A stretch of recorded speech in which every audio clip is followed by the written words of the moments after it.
婚姻関係は4年で終わります。早い。施設です。映画見て。ちょっと待って。何その人生。僕だから小6でいきなり一人暮らしです。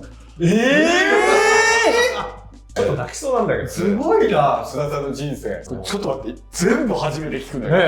誰にもこんな話はしてないですよ。